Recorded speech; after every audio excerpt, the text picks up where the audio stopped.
अस्सलाम वालेकुम, मैं मोमिन इम्तियाज़ और आप देख रहे हैं J91 न्यूज़। नाज़रीन, पेशावर के इलाके अमदर रोड में एक अफसोसनाक वाक़या पेश आया। दो ख़वातीन जो थी वो रक्शे में जा रही थी कि एक मोटरसाइकिलिस्ट सवार आया और उन पर तेज़ाब फेंक दिया। अब ये वाक़या पेश कैसे आया और ये कहाँ पेश आया, क्यों पेश आया, इसके पीछे मोटिव क्या था और इस वक्त केस क्या चल रहा है, इस पर बात करेंगे। तो सबसे पहली बात कि ये वाक़या जो पेश आया ये पेशावर का में जो यूनिवर्सिटी रोड है उसमें जो अमदरा रोड है उस पर ये वाक़या पेश आया। जब मोटरसाइकिलिस्ट सवार ने उन पर तेज़ाब फेंका तो उस वक्त जो खातून थी वो तो 28 साल की थी और जो बच्ची थी उनके साथ वो 15 साल की थी। तो वो दोनों जो है इस वक्त शदीद ज़ख्मी है और रिक्शा वाला जो है वो भी इस वक्त शदीद ज़ख्मी है। यूनिवर्सिटी टाउन की जो पुलिस है उनका कहना है कि जो खातून है जब उनसे हमने इन्वेस्टिगेशन की गई उनका बयान आया तो उन्होंने कहा कि तेज़ाब जो है उनके जो पुराना शोहर था उन्होंने फेंका, एक्स हस्बैंड ने फेंका।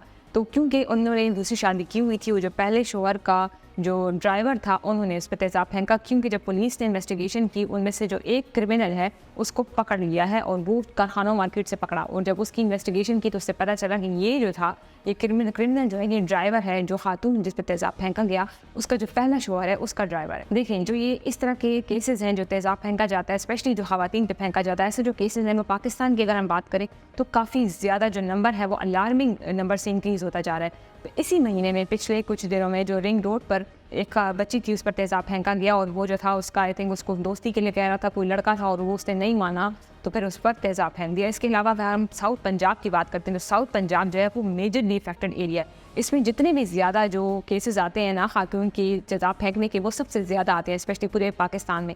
सबसे पहला एलिमेंट तो ये है कि वहाँ पे इतना एजुकेशन वगैरह है नहीं, लेकिन जो ज़्यादातर इफेक्टेड एरिया इंटरनेशनल रिपोर्ट्स के मुताबिक भी अगर देखा जाए तो वो साउथ पंजाब है। एसिड सर्वाइवर्स ट्रस्ट इंटरनेशनल की रिपोर्ट के मुताबिक 200 केसेस जो हैं हर साल पाकिस्तान में आते हैं। इसी तरह जो तेज़ाब से इफेक्टेड जो लड़कियाँ होती हैं उनके केसेस आते हैं और इसमें जो अलार्मिंग बात यह है कि इसमें 80% जो होती है जो तेज़ाब वाले केसेस बनी होती हैं वो ख़वातीन होती हैं और उन पर जो या तो कोई उनका बॉयफ्रेंड होगा या तो कोई शोहर होगा, क्योंकि डोमेस्टिक वायलेंस में भी ये आता है, क्या तो उन्हें कोई रिलेशनशिप का कह रहा होगा, उन्होंने इससे इनकार कर दिया, किसी ने प्रपोज कर दिया उन्होंने इनकार कर दिया। तो ऐसे जो केसेस हैं वो इस तरह के आए हैं और पूरे अभी जो 2007 से लेकर अब तक 9000 से ज़्यादा जो ये नंबर है ये इंक्रीज़ हो चुका है। और इसमें इस वक्त सोचने वाली बात यह है कि ये वो सारा नंबर है कि जो रिपोर्ट किया गया है। आप खुद इस चीज़ के बारे में सोचें कि अगर हम पाकिस्तानी सोसाइटीज़ की बात करते हैं और साउथ पंजाब में अगर ये केसेस बहुत ज़्यादा हैं या पेशावर जैसी सोसाइटीज़ में ये जो इतने ज़्यादा डेवलप नहीं है, अगर हम पंजाब के मुकाबले में देखते हैं केपी में अगर इस तरह के केसेस आते हैं तो खातून को तो पहले घर से निकलने की इजाज़त नहीं है। तो अगर घर से निकलने की इजाज़त नहीं है तो फिर आप कैसे सोच सकते हैं कि वो जाएगी पुलिस के पास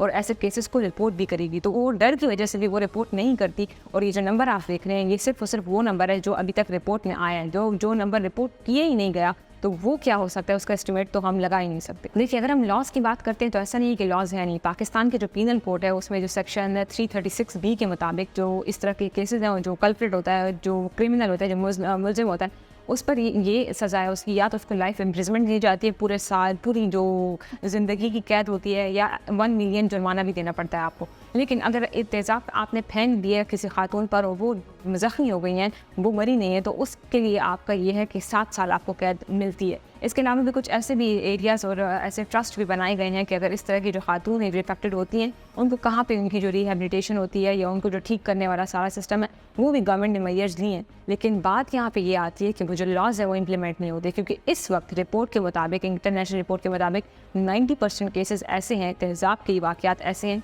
जिसमें जो है ज़्यादातर जो है वो अनसॉल्व्ड है। अभी तक उसका डिसीजन आया ही नहीं गया। क्यों नहीं आया? क्योंकि या तो वो रिच बैकग्राउंड से ताल्लुक़ रखता था, कोई अमीर था, कोई वडेरा था, कोई अपर सोसाइटी से ताल्लुक़ रखता था। और पाकिस्तानी जो सोसाइटीज़ है जिसमें अपर क्लास, लोअर क्लास और जो क्लास डिवीजन ज़्यादा है, तो ऐसे सोसाइटीज़ में ऐसे केसेस सॉल्व भी नहीं होते। अब यहाँ पर सवाल ये पैदा होता है कि ऐसे केसेस जो हैं स्पेशली जो पाकिस्तान जैसे सोसाइटीज़ में ये इतने ज़्यादा क्यों आते हैं? सबसे इसमें जो अहम रीज़न है, एक तो मेन ईगो जो हमारी सोसाइटी में बहुत पाई जाती है, जो डोमिनेंट सिस्टम है, जो डोमिनेंट सोच है कि हम किस तरह खातून से ना सुनना, कि अगर किसी ने आपको प्रपोज किया आपने उसको इनकार कर दिया, किसी ने आपको रिलेशनशिप के लिए बोला आपने इनकार कर दिया, या आपका अपना शोहर है वो डोमेस्टिक वायलेंस में इसी तरह टॉर्चर कर रहे हैं या तेज़ाब आप पे फेंक रहे हैं, तो जो ये सारी चीज़ें आती हैं मेल ईगो में आती है। ये जो हमारी सोसाइटी की जो कल्चर बना हुआ है ना, जो बचपन से अपब्रिंगिंग जो गलत की जा रही है, गलत माइंडसेट जो बनाया जा रहा है ना कि या आप जो है वो डोमिनेंट है खातून पर, खातून वीक है, इसी तरह आपको इजाज़त है कि आप उन पर अपना जो गुस्सा है वो निकालें। आप खुद इस चीज़ के बारे में सोचें।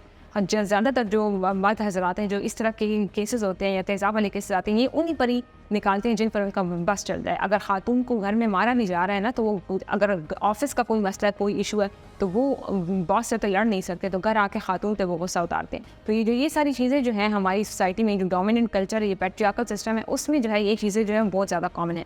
क्योंकि ख़ुद ये जो अभी मैंने आपको इदारा बताया, इसकी एक रिपोर्ट के मुताबिक बताया गया है कि ज़्यादातर जो ये केसेस हैं ना, वो पाकिस्तान के जो कबायली इलाके हैं या जो पाकिस्तानी जैसे सोसाइटीज़ में होती है ना, जो थर्ड वर्ल्ड है, जिसमें एजुकेशन इतनी ज़्यादा है नहीं, लॉलेसनेस है, इसमें जो है ये चीज़ जो है इनको मोटिवेट करती है। दूसरा अहम रीज़न ये भी है कि खातून जो है वो डरती है, वो रिपोर्ट नहीं कराती है। अभी मैंने जिस तरह आपको कहा कि जो नंबर में 9,000 से ज़्यादा बताया, ये उनका ही जो रिपोर्टेड है, जो रिपोर्ट नहीं किए गए तो वो आप क्या सोच सकते हैं। तो ये जो चीज़ है ना, रिपोर्ट ना करना, ये भी जो है वो शय देती है इनको, ये जो तेज़ाब फेंकने वाले हैं कि बस ठीक है वैसे भी खातून ने तो कुछ कहना है नहीं, डर के मारे चुप करके बैठ जाएंगी। ये चीज़ इनको मोटिवेट करती है। एक और चीज़ जो है लॉलेसनेस के, अगर कानून नहीं है सही तरीके से, स्टेट तो एग्जिस्ट करती नहीं है ना। हम पाकिस्तान जैसे सोसाइटी की बात करते हैं, क्योंकि स्टेट की कुछ पावर होती है, कंट्रोल होता है, वो खुद नहीं कंट्रोल कर सकती। लोग खुद अपने आप को इंसाफ दिलाने के लिए निकले हुए हैं। स्वात में जिस तरह वाक़या हुआ, तो जो ये सारी चीज़ें हैं नहीं, पाकिस्तान जैसे सोसाइटीज़ में जो पाई जाती है, लॉलेसनेस, ये भी एक अहम फैक्टर जो कंट्रीब्यूट करता है कि हम इस तरह के केसेस, क्रिमिनल केसेस देखते हैं। एक और अहम चीज़ जो है पाकिस्तान जैसे सोसाइटीज़ में कि हमने जो जेंडर से काफ़ी ज़्यादा डिवाइड किया हुआ है। हर जगह हमने इतनी ज़्यादा डिवीजन की हुई है कि हमने वो साथ रहे, एक पॉजिटिव बिहेवियर जो होता है, पॉजिटिव रिलेशन जो होता है, चाहे आप कोलीग्स होते हैं आपके, इस तरह का जो बिहेवियर होता है, ये तभी पॉसिबल है कि जब आप मिलकर काम करते हैं, आप मिलकर स्टडी कर रहे होते हैं। तो ये जो एक्सट्रीम डिवीजन होती है ना ऐसे सोसाइटीज़ में, ये भी बहुत ज़्यादा चीज़ें हैं जो कंट्रीब्यूट करती है। फिर आपकी सोसाइटी में एक्सट्रीम डिवीजन भी हो, फिर आपको बचपन से ये भी सिखाया जा रहा हो कि आप ज़्यादा डोमिनेंट हैं, तो ये चीज़ें ये और भी कंट्रीब्यूट करती है इन जैसे केसेस में। हमारी जो गवर्नमेंट है, हमारी जो पुलिस है, हमारे जो सारी स्टेट है, इसको प्रॉपर तरीके से मेजर्स लेने होंगे, इनको जो स्टेप्स हैं वो लेने होंगे। हमारी जो ख़वातीन हैं उनको जो है अवेयरनेस क्रिएट करनी पड़ेगी इन केसेस के बारे में। हमारे जो मर्द हज़रात हैं उनको जो माइंडसेट है कि अपने आप को एक्सेप्ट कर लेना, ना को सुन लेना, ये जो सारी चीज़ें हैं ना, ये तभी हो सकती है ना जब आपका एक सोसाइटी का माइंडसेट हो, प्रॉपर कल्चर हो, कोई लॉ का सिस्टम हो, ये सब कुछ। अगर ये सब कुछ नहीं होगा, आपका माइंडसेट ठीक नहीं होगा, तो इसी तरह हम जो है फोर्स्ड मैरिज, ऑनर किलिंग, ये डोमेस्टिक वायलेंस, ये जो तेज़ाब वाले केसेस होते हैं, ये जो केसेस हैं ये इम्पॉसिबल हद तक और अनलिमिटेड जो नंबर है उस तक के इंक्रीज़ होते जाएंगे और हम जो है वो कुछ नहीं कर सकेंगे। हम हर साल और हर हफ्ते बैठकर हम इसी तरह वीडियोस बनाएंगे इन्हीं केसेस पर, क्योंकि कोई सोल्यूशन नहीं है। जब तक स्टेट हमें कोई सोल्यूशन नहीं देगा, कोई लॉ हमें नहीं मिलेगा, जब हम सोसाइटी को ठीक नहीं करेंगे, तो मसाइल के हल नहीं हो सकते।